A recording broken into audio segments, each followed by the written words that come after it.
Chapter 3. The Alpha Returns. King moved through the forest like a storm rolling across open land, heavy-footed, unbothered, and full of purpose. The air shifted around him. Trees leaned away as if recognizing the arrival of something unnatural. He didn't stalk. He claimed the ground he walked on with every step pounding authority into the earth. Back in town at a rundown diner with flickering neon, Grandma, Kansas, Ruth, and Troy had barely opened their menus. The booth was just settling into casual conversation when Ruth's nose twitched. A subtle shift, a smell.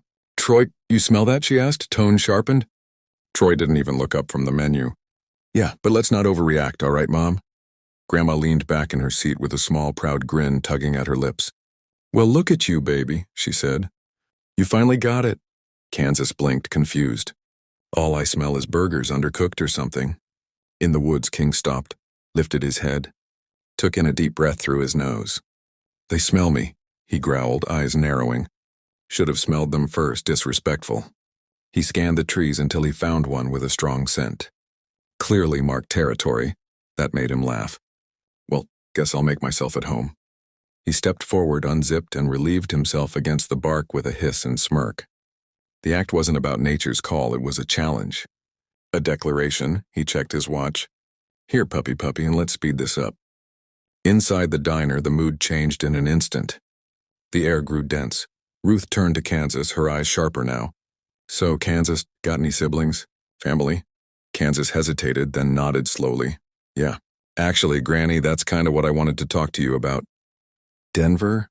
Grandma asked, already guessing. Before Kansas could answer, the atmosphere in the diner shifted entirely. A strange stillness dropped over the room. Every customer turned their eyes toward the windows, expressions blank and cautious. Kansas stood up slightly, peering around. "What is wrong with y'all?" Troy shoved his chair back with a scrape. His body tensed, eyes flaring yellow. "That disrespectful ass, oh, he gonna pay. Bet your sweet ass he's gonna pay." He turned to Ruth. "You want me to call you Rage? Time to earn it." Ruth cracked her knuckles and rolled her neck. "Let's put him in the dirt." Kansas looked between them, overwhelmed. "What is it? What are y'all smelling that's got you this mad?" Troy didn't answer. He looked to Grandma. "She deserves to know. Tell her," Grandma sighed. "I gave her a little bit." "Good," Ruth and Troy said in unison. "Then we don't have to hide anymore." Grandma frowned. "What about Daniel?" "He'll meet us," Troy replied. "Or show up later. You know him. He watches from the shadows. Probably thinks we need backup, but I got Rage." Ruth was already walking toward the exit, her eyes sparked. "Finally," she said, "we might get to use our move." 30 minutes later, a sleek black car pulled into the parking lot.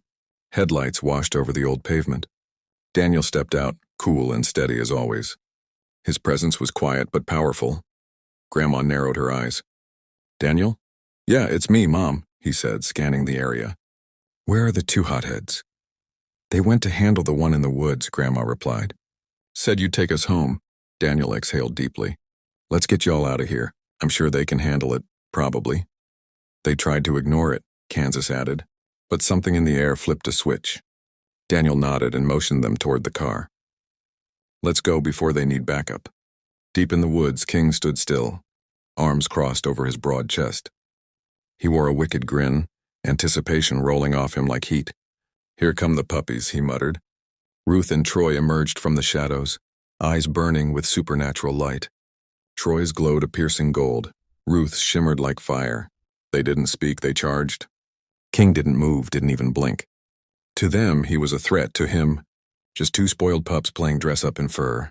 Later that night, the quiet hum of the television barely filled Grandma's living room. Daniel, Grandma, and Kansas sat in silence. The show on screen didn't matter. Cash App FH Gamble, in Jesus' name.